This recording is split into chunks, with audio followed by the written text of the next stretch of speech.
में क्यों नहीं, और बिजली के प्लग पर वो तीसरा पिन क्यों होता है? कोल्ड ड्रिंक की बोतल के नीचे वो उभरे हुए पैर जैसे निशान आखिर क्यों बनाए जाते हैं, जबकि पानी की बोतल का तल सीधा होता है? सिक्कों के किनारों पर कटे हुए डिजाइन क्यों बने होते हैं? और जब आप नया फोन खरीदते हैं तो उसके साथ ट्रांसपेरेंट कवर फ्री में ही क्यों मिलता है? इन डिजाइन्स के बारे में जो आप सोचते हैं वो सच नहीं है, क्योंकि इनके पीछे छिपा साइंस और लॉजिक आपका दिमाग हिला देगा। तो वीडियो को अंत तक जरूर देखना। नंबर 1, सोचो अगर तुम्हें टाइपिंग करनी हो और कीबोर्ड पर सारे अक्षर एकदम सीधी लाइन में ABCD से शुरू होकर Z तक लगे हों, कितना आसान लगता ना? लेकिन सच ये है कि दुनिया का सबसे ज्यादा इस्तेमाल होने वाला कीबोर्ड जानबूझकर थोड़ा उलझा, तो उसके साथ ट्रांसपेरेंट कवर फ्री में ही क्यों मिलता है? इन डिजाइन्स के बारे में जो आप सोचते हैं वो सच नहीं है, क्योंकि इनके पीछे छिपा साइंस और लॉजिक आपका दिमाग हिला देगा। तो वीडियो को अंत तक जरूर देखना। नंबर 1, सोचो अगर तुम्हें टाइपिंग करनी हो और कीबोर्ड पर सारे अक्षर एकदम सीधी लाइन में ABCD से शुरू होकर Z तक लगे हों, कितना आसान लगता ना?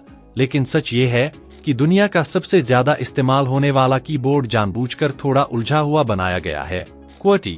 अब दिमाग में सवाल आता है कि आखिर ये QWERTY ही क्यों बना और कब बना? यही है हमारा आज का फैक्ट। ये फैक्ट शुरू होता है 1870 के आसपास, जब दुनिया में पहला टाइपराइटर आया था। शुरुआत में उसमें अक्षर सीधे ABCD के हिसाब से लगे थे, लेकिन एक बड़ी समस्या हो गई। जैसे ही लोग तेज टाइप करने लगे तो जिन लेटर्स की धातु की रोड्स पास थीं, वो टकराकर फंस जाती थीं। इमेजिन करो, तुम तेजी से टाइप कर रहे हो और अचानक मशीन जाम हो जाए। यही दिक्कत बार बार होने लगी। तब एक आदमी आया जिसका नाम था क्रिस्टोफर शोल्स। उसने एक ऐसा जुगाड़ निकाला जिसने पूरी दुनिया का कीबोर्ड बदल दिया। उसने उन अक्षरों को जो सबसे ज्यादा इस्तेमाल होते हैं एक दूसरे से दूर कर दिया, ताकि टाइपिंग थोड़ी धीमी हो जाए और रोड्स कम फंसे। यही से जन्म हुआ QWERTY लेआउट का। ऊपर बाएं कोने के 6 अक्षर QWERTY ने इसका नाम भी तय कर दिया। लेकिन असली खेल अब शुरू हुआ। 1873 में शोल्स ने अपनी डिजाइन रेमिंगटन नाम की कंपनी को बेच दी। रेमिंगटन ने मास प्रोडक्शन शुरू किया और लाखों टाइपराइटर QWERTY लेआउट में बिकने लगे।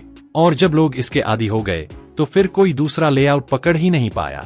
बाद में ड्वोरक और कोलमैक जैसे लेआउट्स आए जो QWERTY से तेज और आसान थे, लेकिन दुनिया QWERTY की आदत लगा चुकी थी। यहाँ तक कि आज के स्मार्टफोन्स में भी, जहाँ रोड्स का कोई कॉन्सेप्ट ही नहीं है, वहाँ भी वही QWERTY लेआउट है। यानी ये QWERTY लेआउट किसी साइंटिफिक लॉजिक की वजह से नहीं, बल्कि एक मशीन की लिमिटेशन और इंसानों की आदत की वजह से आज तक टिका हुआ है। सोचो, अगर वो रोड्स कभी फंसती ही नहीं तो आज शायद हम सब ABCD कीबोर्ड पर टाइप कर रहे होते और हमारी टाइपिंग की पूरी दुनिया ही अलग दिखती।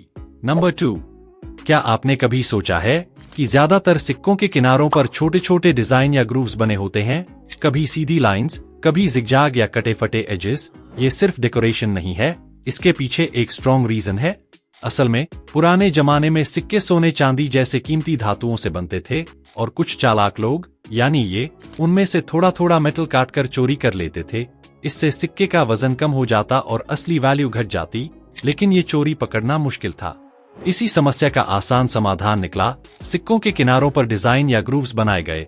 अब अगर किसी ने सिक्के का किनारा काटा तो वो तुरंत दिख जाता और सिक्का कटा हुआ या नकली साबित हो जाता। आज के सिक्के ज्यादातर बेस मेटल्स से बनते हैं, इसलिए चोरी से बचाव की जरूरत नहीं होती, लेकिन फिर भी इन एजेस और डिजाइन्स को रखा जाता है ताकि अलग अलग सिक्कों को टच और फील से आसानी से पहचाना जा सके। और यही नहीं, ये डिजाइन्स विजुअली इम्पेयर्ड लोगों के लिए भी मददगार हैं, क्योंकि अलग अलग सिक्कों के एजेस अलग अलग होते हैं, जिससे विजुअली इम्पेयर्ड लोग बिना देखे सिर्फ छूकर पहचान सकते हैं कि कौन सा सिक्का उनके हाथ में है। यानी सिक्कों के किनारों का डिजाइन सिर्फ डेकोरेशन नहीं, बल्कि सिक्योरिटी, आइडेंटिफिकेशन और एक्सेसिबिलिटी तीनों का कॉम्बिनेशन है। वीडियो काफी इंटरेस्टिंग होने वाली है, तो वीडियो को लाइक करके चैनल को सब्सक्राइब जरूर कर देना। नंबर 3, अगर आप अपनी पुरानी किताबें देखते हैं तो शायद आपने नोटिस किया होगा कि पन्ने पीले पड़ गए हैं, जबकि उनका कवर अभी भी रंगीन और चमकदार है। क्या आपने कभी सोचा कि ऐसा क्यों होता है? असल में किताबों के पन्नों का रंग सिर्फ कागज का रंग नहीं होता। कागज में सेल्यूलोज नाम का एक पदार्थ होता है जो पेड़ों से बनाया जाता है। इसके अलावा कागज में थोड़े बहुत केमिकल्स और लिग्निन भी होते हैं। जब किताबें समय के साथ हवा, धूप और नमी के संपर्क में आती हैं, तो इन सब्सटेंसेस में केमिकल रिएक्शंस होने लगती हैं, खासकर लिग्निन। सूरज की अल्ट्रावायलेट यूवी लाइट से रिएक्ट करके ऑक्सीडाइज हो जाता है। यही प्रक्रिया पन्नों को पीला और ब्रिटल बना देती है। लेकिन कवर रंगीन क्यों रहता है? इसका रीजन सिंपल है। कवर अक्सर कार्डबोर्ड या प्लास्टिक कोटेड पेपर से बनाया जाता है और उस पर स्पेशल इंक्स और कोटिंग्स लगी होती हैं जो सनलाइट और एयर से बचाव करती हैं। इसलिए कवर कई सालों तक अपना ओरिजिनल रंग बनाए रखता है। नंबर 4। सुबह जब मैं ब्रश कर रहा था तभी मेरे मन में आया एक सिंपल सा सवाल, टूथपेस्ट ट्यूब में ही क्यों आता है? कभी किसी कंपनी ने बोतल ट्राई क्यों नहीं की?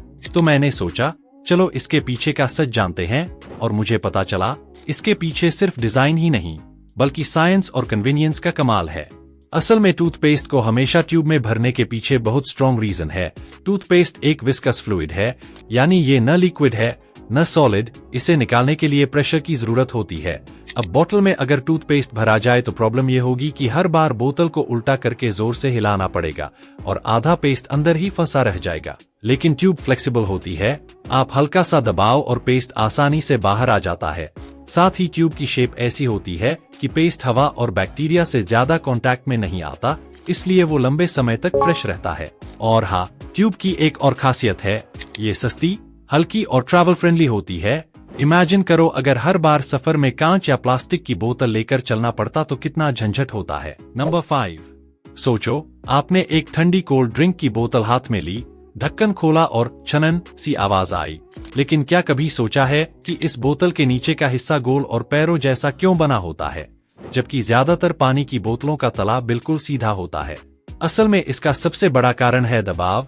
कोल्ड ड्रिंक में सिर्फ पानी नहीं होता, उसमें कार्बन डाइऑक्साइड गैस भरी जाती है। यही गैस जब अंदर दबकर रहती है तो बोतल के अंदर बहुत ज्यादा प्रेशर बना देती है। अगर बोतल का नीचे का हिस्सा फ्लैट होता तो ये प्रेशर सीधा उसी सतह पर लगता और बोतल या तो टेढ़ी हो जाती या कभी कभी फट भी सकती थी। अब यही वजह है कि कोल्ड ड्रिंक